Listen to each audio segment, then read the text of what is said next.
I may have found the coolest tasting room in America. A tasting lounge in downtown Napa that's heavy on vinyl and low on ego. Benevolent Neglect is a unique gem of the south of First, or SoFi district. The space transforms hour by hour. One moment it's filled with natural wine connoisseurs, the next with a bachelor party from across the country.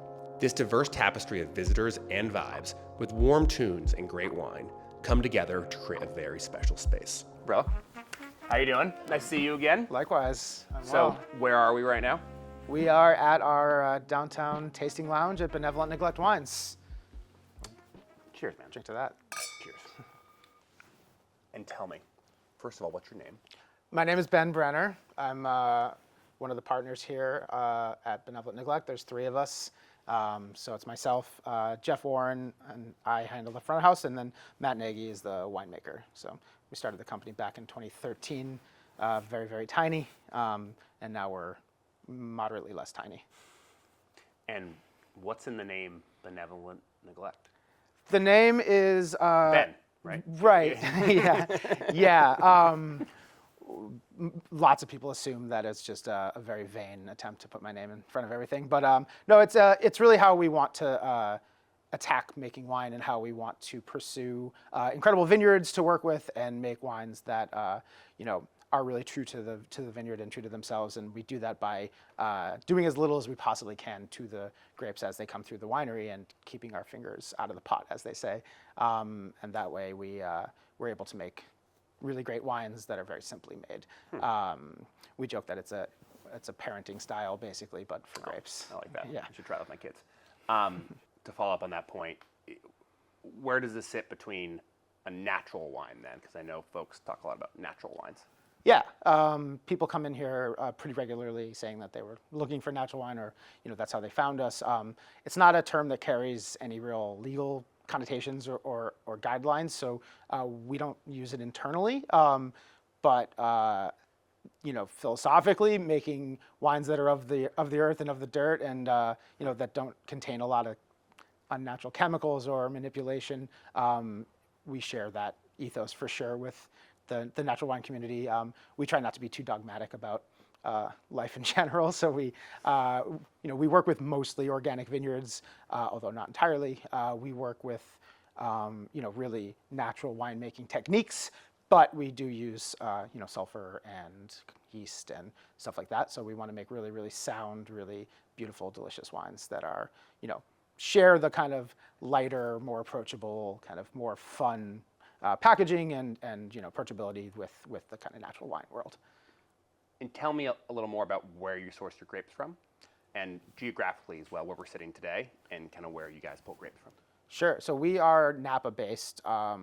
We all have been professionally here in Napa. Two of the three of us live here in Napa. And so our tasting lounge is on 2nd Street in downtown Napa in what we like to call SoFi district, which is south of First, which is a newer community that we're really couldn't be more happy to be part of. All the businesses down here are owner operated, are independent, are bootstrapped and going through the same struggles at the same time. So we all really support each other, and we work towards a common goal of surviving today and tomorrow and Q2 and all that good stuff. So it's a really fantastic thing to be part of. The same can be said for the Napa community at large. I think the wine world is a very supportive world. I think everybody's collaborative. Sales is competitive at a certain level, but at the same time, on a winemaking level, on vineyard sharing, on customer sharing, on all the things are really collaborative and really supportive. So we love being part of that community as well. We source grapes as broadly as probably anybody does in Napa. Our furthest south vineyard is Kick on Ranch, which is in Santa Barbara. Our furthest north vineyard is Alder Springs Vineyard, which is up in Mendocino. Wow. We have fruit from here in Napa, in Sonoma. We have Lake County. We have a number of other locations in the Northern California area, but we certainly travel quite a bit during harvest. So. What would be the most, I guess, for a winemaker, esoteric place that you pull grapes from? Oh, Alder Springs is without a doubt the most. It might be the most esoteric vineyard in California. I mean, they grow something like 90 different varietals. This is where we get the Counoise from, which is kind of how we found them in the first place. But they have several experimental blocks where they're growing, grapes I've never heard of, and I've worked in wine my entire adult life. So it's an amazing, fun place, and the owner and the whole team up there is just super interested in just seeing what happens. And every time we go there, we come home with a new wine that we didn't expect to make yet, which is always exciting, especially with the tasting room. Now we are able to feature some more esoteric and kind of off the beaten trail wines, which we make very, very small amounts of. So it's exciting. What are some of the names? Give us some of the off the beaten trail wines. Upcoming in the next year or two, we have a Refosco Merlot blend. We have Mencina. What was that first one? Refosco? Refosco is Refosco. An Italian varietal. Where's that from? Northeastern Italy, primarily. It's in the Syrah family. Okay. And then we also have a Mencina coming from there as well, which is a Spanish grape that we really, really love. So yeah, and those are like well known in the wine world comparatively to some of the other stuff they grow, which is way off on the tiles, as it were. But it's a super fun place to visit. They're so passionate, and they share everything about the industry. We completely share with them, and they're invested in our success as much as we are in theirs. So very cool. Yeah. What are we drinking now? So this is 2022 Counoise. So Counoise is a grape that most people don't know about. It grows in the Rhone Valley in France. It's used in blending over there. Most French people have never heard of it. Most American people haven't heard of it either. So it's pretty esoteric, as you said. But once you get it in people's glass, they tend to really love it because it's light-bodied, it's fresh, it's tart, it's peppery, it's super food friendly. We've kind of jokingly dubbed ourselves the Counoise Kings of Napa Valley a number of years ago. I think you have the T-shirt. I do have the T-shirt.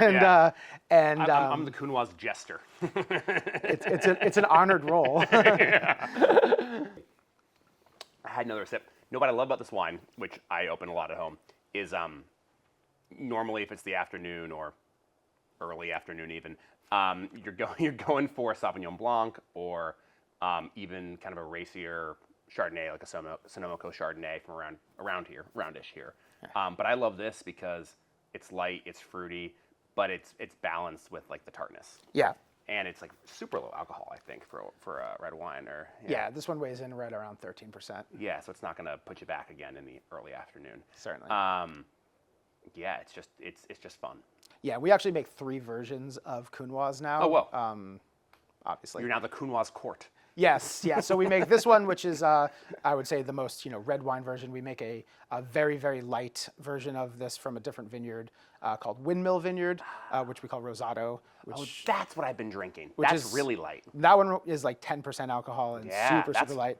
And then we make a sparkling version of that as well. So lots of Counoise rolling around in the house right now. The Rosato even has a little bit of effervescence sometimes. Maybe that's just because, or maybe I'm just imagining that.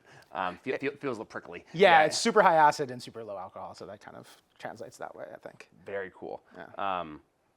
Very cool. Okay, let me take another sip. So that's what we got here. You're gonna finish your wine or no? Also, for that, cheers. Cheers. Sir. Cheers. Thank you for this. Okay, so maybe before we get into the second wine, it'd be great just to understand how you got the business off the ground. Actually, you know what? Actually, go back a little bit further. Like, why wine? What brought you into the world? Like, where's the passion come from? Just tell me about your adult life, so to speak. Actually, childhood life is also good. Yeah. Well, my family are not big wine people. I know a lot of people around here kind of have generations of wine kind of institution in their families. My family enjoys wine, but they're far from collectors and never had any real investment in it. I worked in the restaurant industry for a very long time. From waiting tables to bartending to bar managing, and I was super into spirits and cocktails for a long time. What was the name of the first restaurant you worked at? The first restaurant I worked at was a Ground Round in Needham, Massachusetts. Ground Round. Yeah, which is a very gone now chain restaurant. Mine was Barnacle Billy's Lobster Shack. Ooh, that is exciting. probably smelled worse than ground round. I think you'd be surprised. Beef versus lobster. Yeah, they used to have a pay what you weigh deal for children there, so it was probably wouldn't fly anymore. Well, because kids are getting bigger. It was yeah, it was tough. So yeah, I worked in restaurants for a long time. I got a job at a much nicer restaurant eventually, and worked under two different guys that were super into wine, and kind of sparked my interest in it. And I started going to tastings and started investing a little more time and energy and thought into it. And the second of those two guys one day no longer worked with us, and I became the most qualified person in the business in the building to take over for him, which happens in restaurants all the time. Yeah. It's always a very fluid environment and world. So I was promoted to wine director, and figured it out from there. It was obviously incredibly green, and lacked the institutional knowledge of the million different distributors we had been working with. So we cut it down to 4 wine reps that I knew and trusted, and basically begged them not to make my life difficult. And over the next couple of years, I started kind of knowing what I liked and developed my palate, and developed a much deeper interest in wine. Started traveling to wine country a little bit, and the last of those trips kind of stuck. So I no longer loved the restaurant industry, having survived the 2008 economic downturn, and a few years after that, You jumped in the Winnebago and yeah. I mean, I couldn't afford a Winnebago, but it was I jumped in the Toyota Corolla and drove across the country. And my very close friends, who I worked at the restaurant with, came with me, and we set up shop here in Napa, and kind of went from there. But started the company started. Matt and I had met here in Napa, even though we're actually both from the Boston area. We became friends, and a very long, convoluted series of connections. But long story short, basically, Matt had an opportunity to buy 1 ton of Syrah from Las Madres Vineyard, which is kind of been our home base ever since. We kind of combined efforts. Matt's at the time was a cellar hand.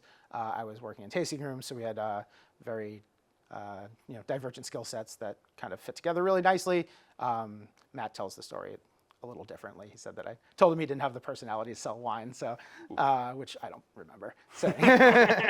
but yeah, we we got along well, and I think we invested like $1,200 each into a ton of Syrah, and we've been rolling it back into the company ever since. So that was this will be our 13th vintage. Whoa, that's incredible, because one of the things I keep hearing just around the district is just how expensive it is to get into wine. But what you just described is a story of 1,200 times 2, so $2,400. How does that work? Yeah. Still don't I mean, we both had full-time jobs until I left my last full-time job in 2021 to come, or 2021 to come build out the tasting room, and it's it's hard to make it work as a small business. We don't have any major financial backing. We've had to scrape together whatever we could to build the tasting room. We ended up building it ourselves primarily, minus the really technical stuff, and YouTubed a lot of how to grind concrete floors and how to everything else. When you said you started making wine, actually explain what that process is. You found the Syrah. So you're like, cool, we have grapes. So what comes next? So at the time, Matt was working under a really great winemaker named Thomas Rivers Brown, and one of the perks of his job was that he was able to make a little bit of wine himself if he were so inclined. So our first, I think 3 vintages or so were made at his facility. Oh, wow. Until we outgrew it. And so yeah, Matt was able to use the facility where we were. Did he charge you for it, or? No, originally, I don't know if I'm supposed to say this or not, but yeah, originally it was like, our first harvest was literally 1 ton of Syrah, so it's 2 barrels. It's not a huge amount of space, whatever. But yeah, we're able to use the crush equipment and stuff like that. And then we moved into what's known as a custom crush facility. So you're able to pay essentially by the ton, or by the case, however you want to think about it. And they have all the big equipment. So the presses, the destemmers, the tanks, all that stuff, and the space. And so you use their equipment basically without having a massive capital investment into building out a winery and all that. And that's how a lot of medium or small brands exist in the wine world. It's not something people think about when they're buying a bottle of wine, as they think of the house on the hill and the vineyard below and the chateau and all that. And that's even the ones that have the property and have the house on the hill, they still buy fruit elsewhere and stuff too. Like almost everybody purchases fruit somewhere or another. So we we kind of got down the line of doing that. We really consider ourselves lucky to have this model because, talking about surviving the economic downturns in '08, COVID and 2020 and the fires and everything hit us as hard as anybody, but we didn't have to worry about, our vineyard burning or our house burning down. We were able to kind of pull back a little bit and, put our head in the sand and survive the storm and kind of came out the other side with a new investment emotionally into the business, I think, and that's when we decided to open the tasting room. Got it. So, and not every winery has a tasting room either. Sure. No. So really, it's almost, you got kind of the constituent parts. You got the vineyard, you got the grapes that are grown. You have custom crush facilities used to make the wine. You have the selling of the wine, and then you have actually the in-person experience of being here. And I guess I didn't appreciate just how each is kind of a different piece of the whole story. Yeah. Yeah. I mean, if you have your own facility, if you go tasting up in the valley, you go into the wine tasting room, and the other side of the wall is the winemaking facility. Sure. That's a different setup, obviously. Got it. But yeah, if you're, for small brands, the downtown tasting room I think makes a ton of sense because, you can pay rent, you can have a space, you can design it however you like, and you can gain access to all kinds of potential buyers and club members and fans of ours that would be completely unattainable otherwise without a place to show them what we do.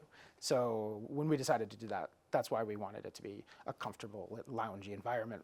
We spin records all day. We have a pretty laid-back attitude about education and presentation is definitely not this kind of traditional stuffy wine tasting vibes.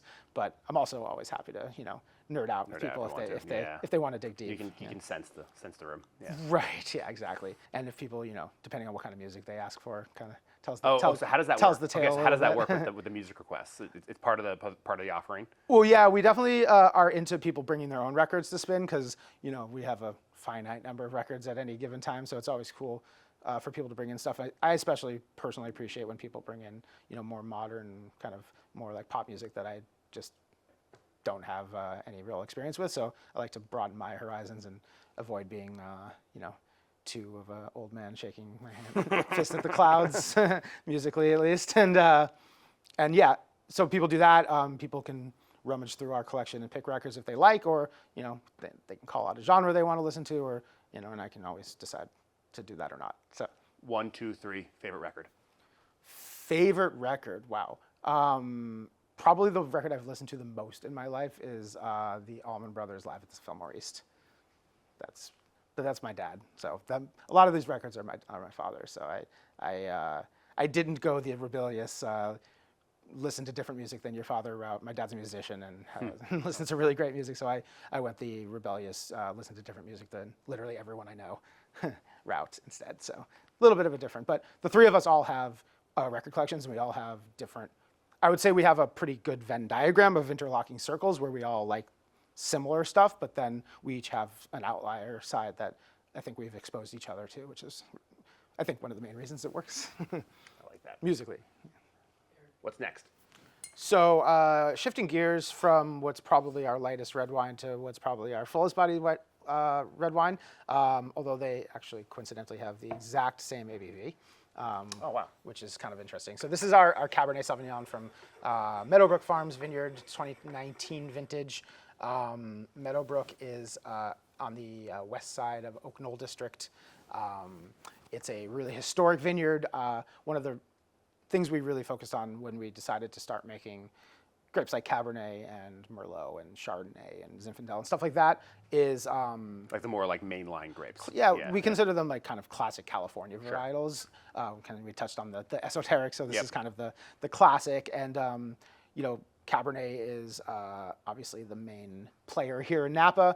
We wanted to work with a vineyard that is just really, really epic. And so this vineyard is planted in the early 90s. It's certified organic. It's farmed by a really great friend of ours named Steve Mathiasen, who is also a mentor and former employer to both Matt and I, and just generally fantastic folks.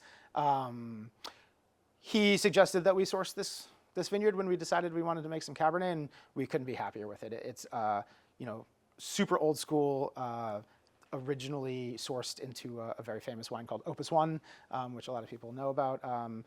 The kind of newer version that we make is really meant to be kind of a throwback to the old school Napa style. So as I mentioned, 13% alcohol, but bold, tannin, structure, color, all the things you kind of want from Cab. And this is a wine that we have a really incredible relationship with the owners of the vineyard. We have this kind of long-term contract now, which is one of the kind of a thing we hadn't really done previously. So we're able to keep the price stable on this wine and keep making it for the long haul, which we really, really love. So Amazing. yeah, and it's 100% Cabernet. That's great. That you can see the color. Yeah, Steve's a good guy, right? He's a neighbor. Yeah, fantastic neighbors, fantastic friends. Wow, that's really cool. Oh, it's yeah. I always wonder with the cabs, like whether you see more fruit or see more of the kind of secondary flavors, but it's nice fruit with the tannin structure still. Yeah. Yeah, and it does have some oak, but it's not Yeah. not overwhelming for sure. And Yeah, that's kind of our goal. how much oak did you say? Yeah. It's about 40% new oak, so it's not none, but we try not to have any one element of any of our wines overwhelm the others. You know, Cabernet needs some oak, it needs some tannin, it needs some structure. And we don't want it to be too fruity or too austere, but we find that if you strike a good balance, the wines taste good now, but then they also will age really nicely. Well, I will say credit to all your wines, and this one in particular, because cabs, I often think it's almost like infanticide when you drink them. Like you're drinking them way too young. That's a term we use kind of Yeah, frequently, maybe it's off color a little bit, but but it's approachable now, and I imagine just it still is great years from now. We hope so. Yeah, this is our second vintage of it, so we don't have a ton of history down the line, but so far so good. That's awesome. What's the oldest of your bottles that you've pulled, not from this guy, but from another? Our very first vintage was 2013. We made about 60 cases of Syrah that year. We still have, well, I don't know, you would count it in numbers, not cases, left of it. Bottles.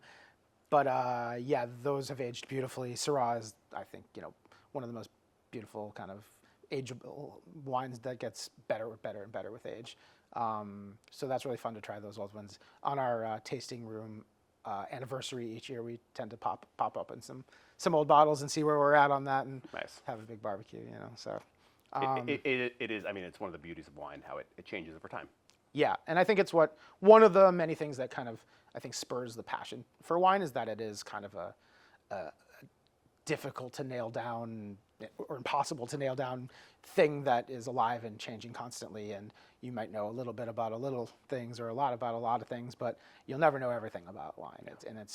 And you could know a lot, but then you get it in your glass and it could be something different tomorrow, the day after that. Cool. So yeah, that's one of the things I think is really fun. I think why people have such a deep-rooted interest in wine, I think that's kind of what caught me, is that it's not exactly grabbable. You can try, but you can always. I like that. You can't like. It's like It's a carrot on a stick. Yeah, you can't quite get everything. I drank some sticks.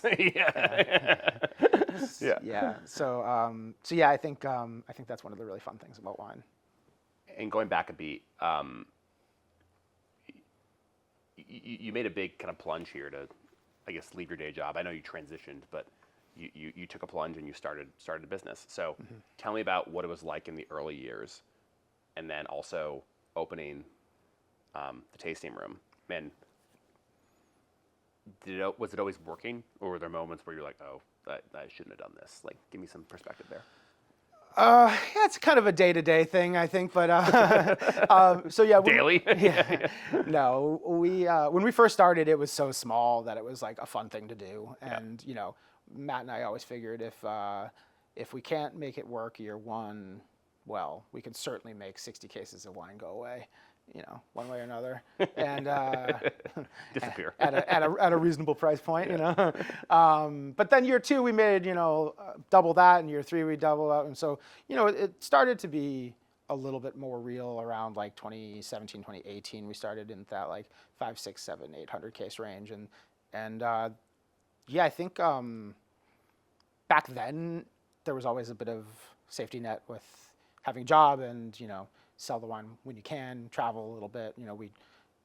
The huge upside is like, hey, I'm doing a dinner in Charleston, or I'm selling wine in London, or I'm going to these incredible places. Like as a part of this experience is really, really, really cool. And we'd have these moments of, can't believe we're here doing this for our thing. But then I would fly home and go straight back to work on Thursday morning or whatever, and and so it was never really quite full dive. And then I kind of mentioned it, but we kind of got towards the tail end of COVID, and things were opening back up, and I think I think everybody had a little reassessment of what we're all doing. I think that's why you're sitting here too. So I think there's only so much time and there's only so much life you have. So I think tons of people started little side hustles, or fully left their big finance job to go make wine or whatever. Like there's tons of people like that, and I think we decided that we didn't want to give up and we wanted to give it a real go. And so yeah, we found this space. The neighbors across the street and in the building kind of saw us and were like, yes, great, come here. This is an amazing place. You'll love it that's here. great.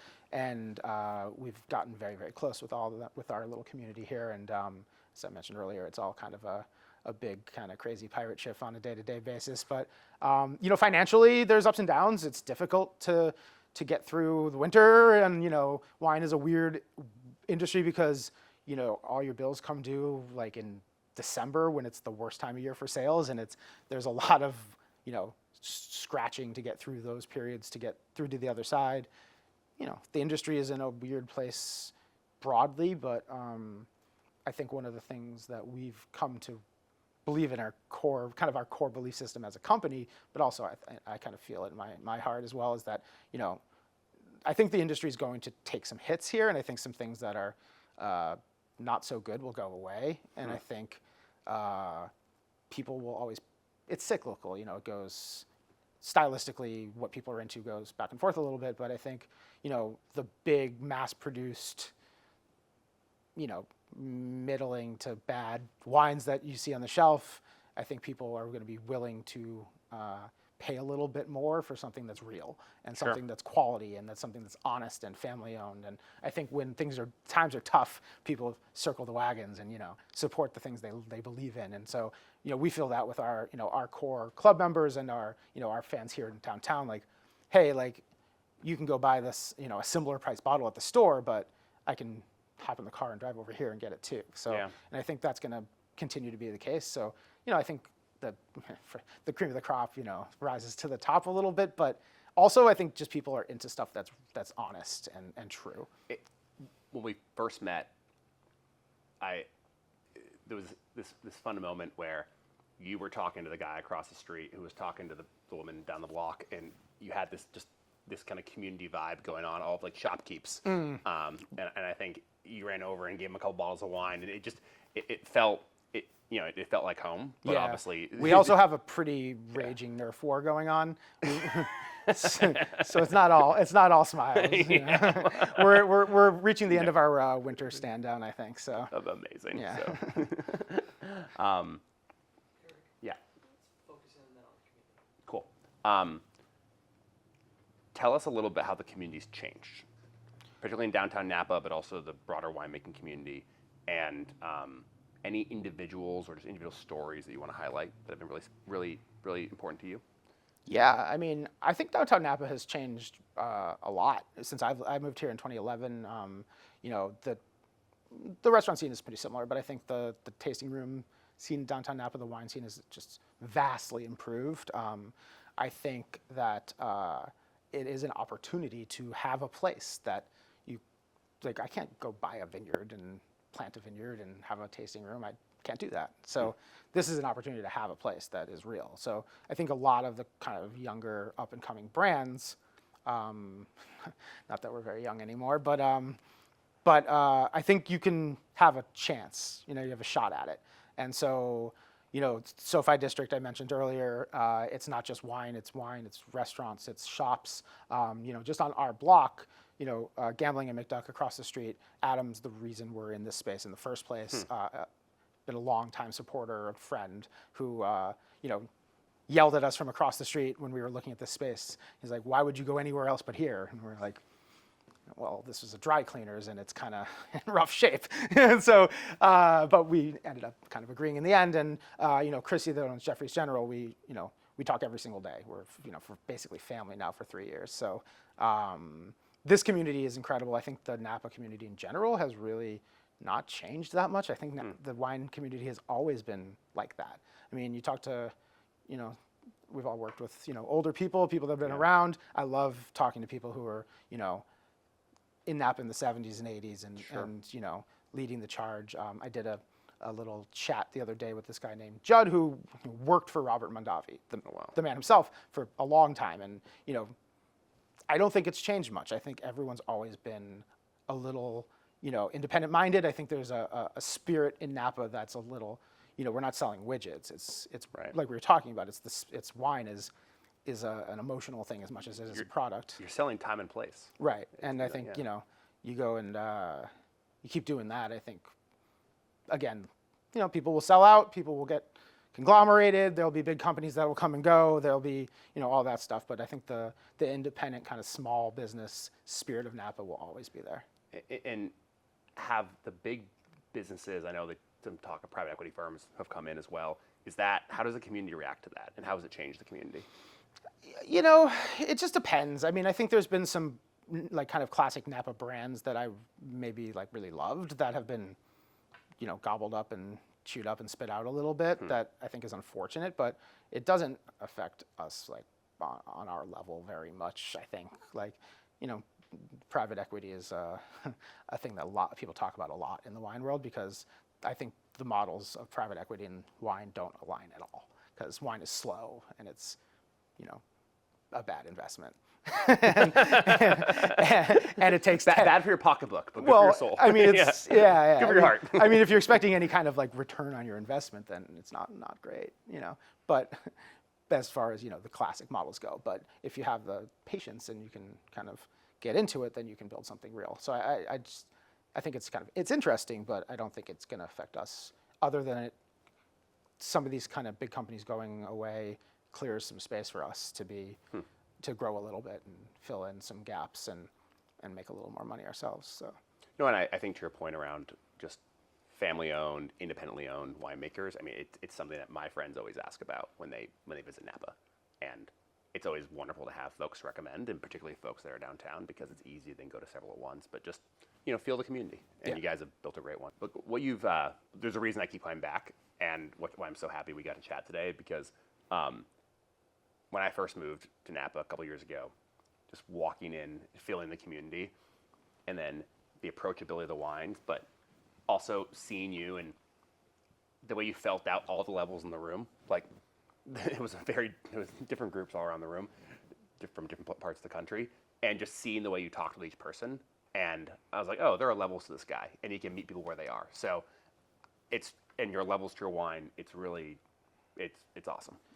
So Thanks. So thank you. I appreciate that. I think I've always told people I could train, you can train anybody to sell, but, you know, hospitality is a little bit you know, innate, I think. But I think, you know, meeting people where they are, and, you know, I've worked at higher end places where it's a seated tasting for 2 hours, you know, staring at each other, and I've, you know, this is a little more casual and a little bit, you know, bouncing around a little bit more, and I think it's more similar to the restaurant side, I think. Yeah.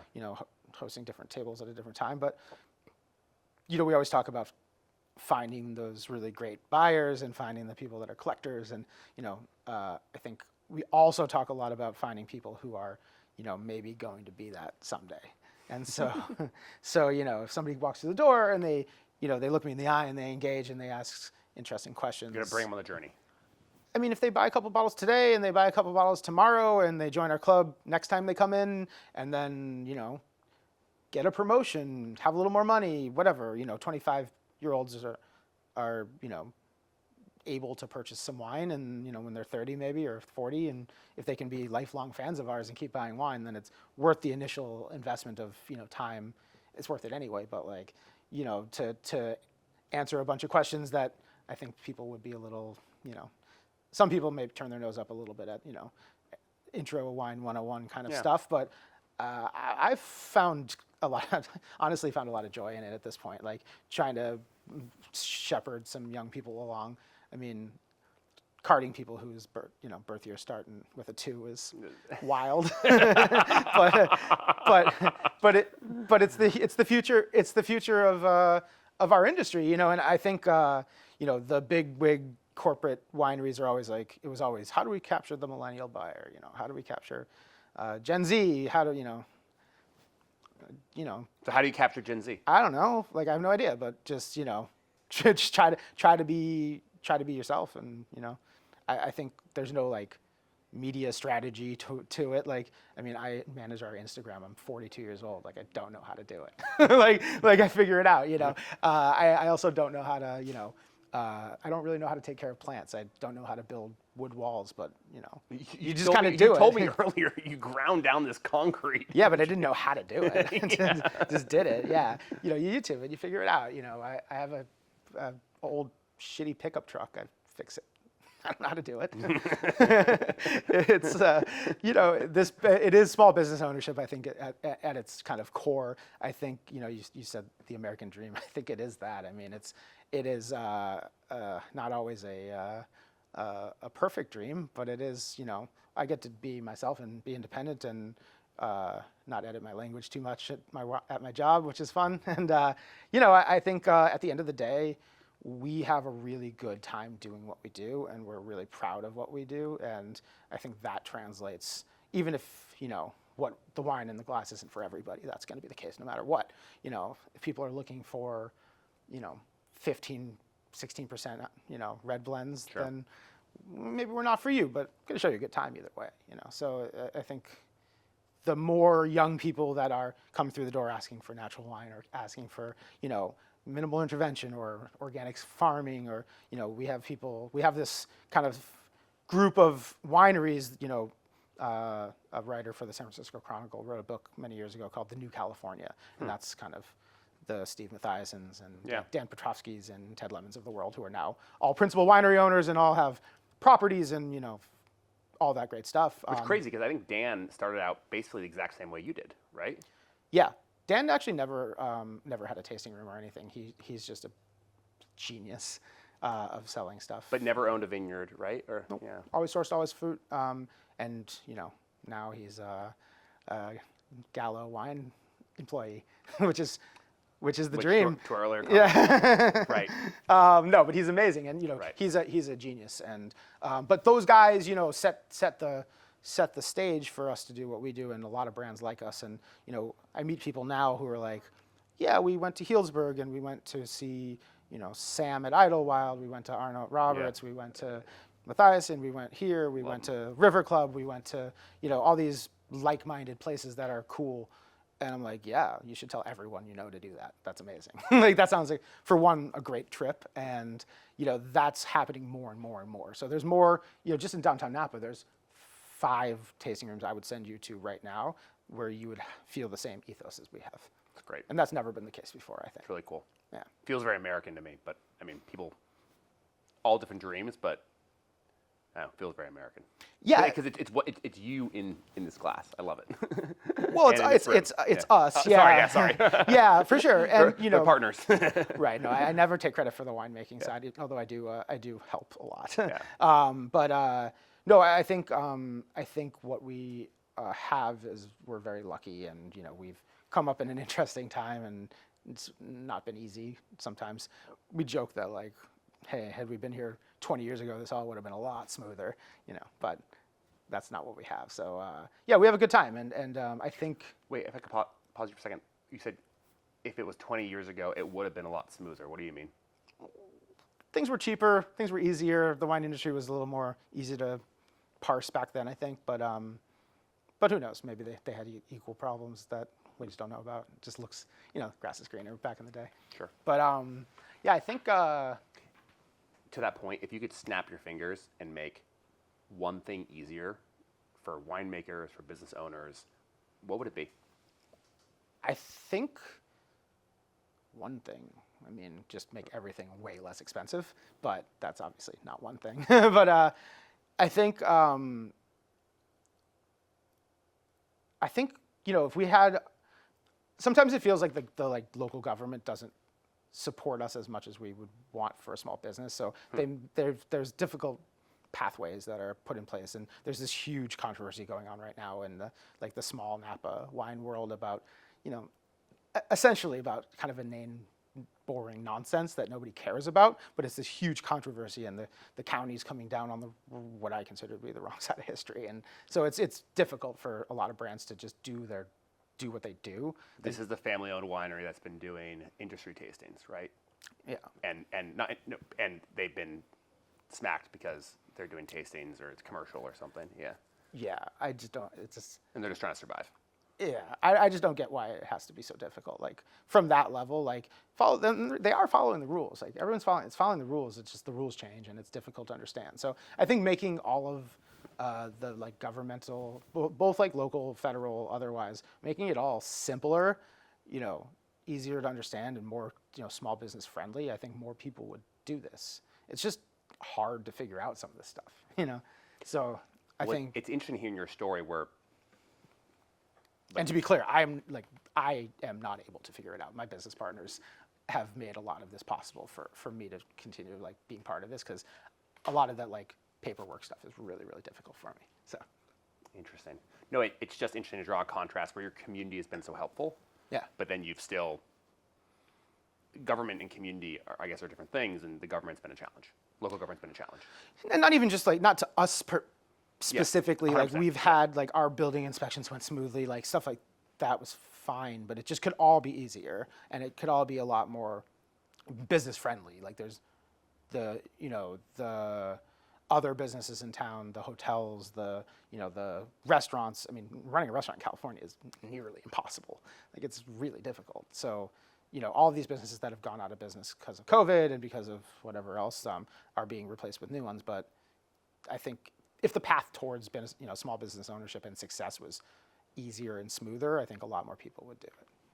And then we'd have more good stuff. Ben, it's been so wonderful to drink your wines. What does the American dream mean to you? I mean, I think this is the American dream. What's something that you deeply want that you feel you'll never have? That's a tough one. It's meant to be. I